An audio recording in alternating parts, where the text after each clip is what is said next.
Monsieur le Président, Monsieur le Ministre, mes chers collègues, au crépuscule de sa vie, Jean Monnet écrivait dans ses mémoires « L'Europe se fera dans les crises, elle sera la somme des solutions apportées à ces crises ».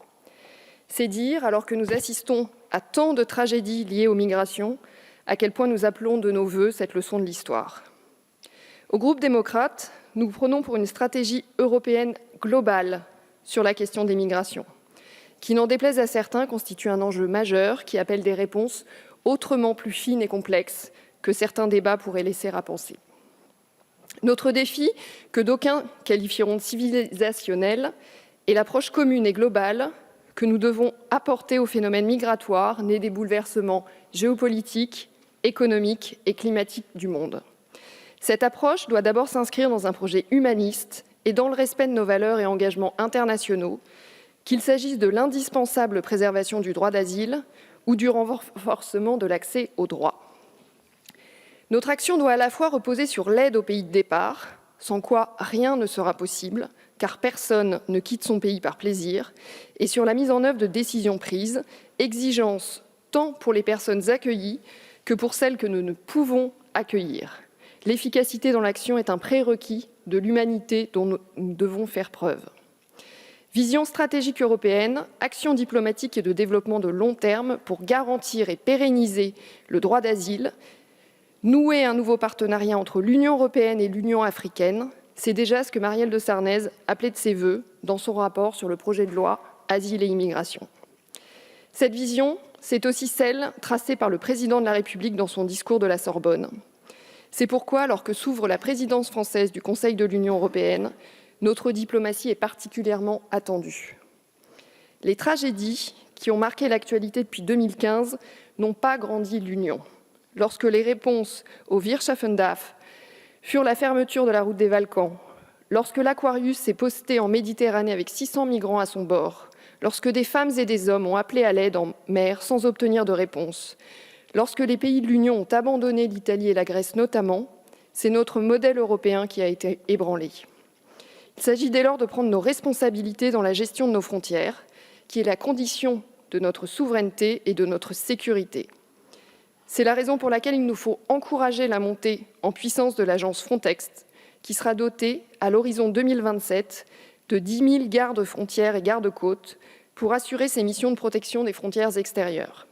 Je pense aussi au programme Impact, qui consacre la coopération des forces de police européennes, notamment dans la lutte contre les passeurs.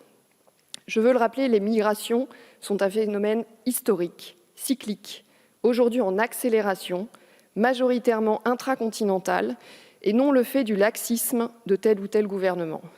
Mais la réponse, après l'échec du paquet asile de 2016, est plus que jamais urgente. En 2021, 83 000 personnes en situation irrégulière ont été arrêtées en Turquie. 600 000 migrants originaires de 40 pays différents stationnent actuellement en Libye. 17 000 bateaux ont traversé les eaux de la Manche dans les 8 premiers mois de l'année et les tragédies se sont succédées. Cette réponse, c'est le pacte européen sur la migration et l'asile, et il reviendra à la présidence française, pour paraphraser les mots du président de la République, de trouver les voies de compromis. Le constat est partagé sur l'ensemble de nos bancs. Le règlement de Dublin III est à bout de souffle. Il a révélé le pire des égoïsmes nationaux et a fini d'apporter la preuve de son inefficacité. Sur plus de 13 000 requêtes Dublin émises par la France au premier semestre 2021, seuls 1 500 transferts ont été autorisés vers le premier pays d'arrivée. 50% de la pression migratoire en France est cristallisée à la frontière italienne. Malgré la nette amélioration constatée depuis la création en 2015 des pôles régionaux de mise en œuvre de la procédure de Dublin, les résultats restent insuffisants. L'enjeu du pacte européen est donc double, celui du rétablissement d'une véritable solidarité européenne par une clé de répartition et des dispositions obligatoires en cas de pression migratoire, et celui de la responsabilisation des États dans la gestion des flux migratoires, par la mise en place d'un contrôle du respect du régime commun de l'asile, le filtrage aux frontières extérieures et la refonte du système d'information Eurodac. Cette dernière est devenue nécessaire si nous souhaitons éviter la multiplication des mouvements secondaires, notamment en France et en Allemagne. Ce pacte aboutira à terme à la transformation du Bureau européen d'appui en matière d'asile en une véritable agence européenne de l'asile, chargée de l'harmonisation des conditions de traitement des demandes. La présidence française devra aborder ces questions avec humilité, tant les divergences sont criantes au sein de l'Union. En effet, les membres du groupe de Visegrad refusent d'entendre parler de relocalisation obligatoire, quand les États de destination militent pour la limitation des flux secondaires et les pays de première ligne dénoncent un manque d'ambition sur le volet solidarité. Parce que le sujet des migrations doit tenir compte de la situation des pays de départ, le pacte prévoit une coopération de l'aide apportée aux pays tiers dans la mise en place de dispositifs d'asile et l'établissement d'une liste commune de pays d'origine et pays tiers sûrs. À cet égard, la question des laissez-passer consulaires, déjà abordée dans le cadre de la révision du Code des visas Schengen de 2020, nécessite une véritable réponse politique.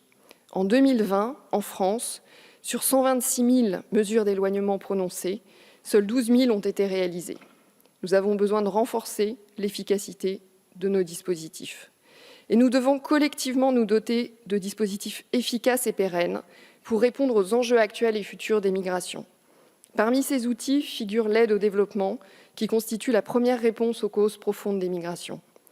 Là encore, et c'est heureux, nous assistons à une meilleure coordination des banques de développement et des programmes européens, à l'instar du budget de l'équipe Europe, qui réunit les États membres, la Banque européenne d'investissement et la Banque européenne pour la reconstruction et le développement, dotée d'une enveloppe exceptionnelle de 66,8 milliards en 2020.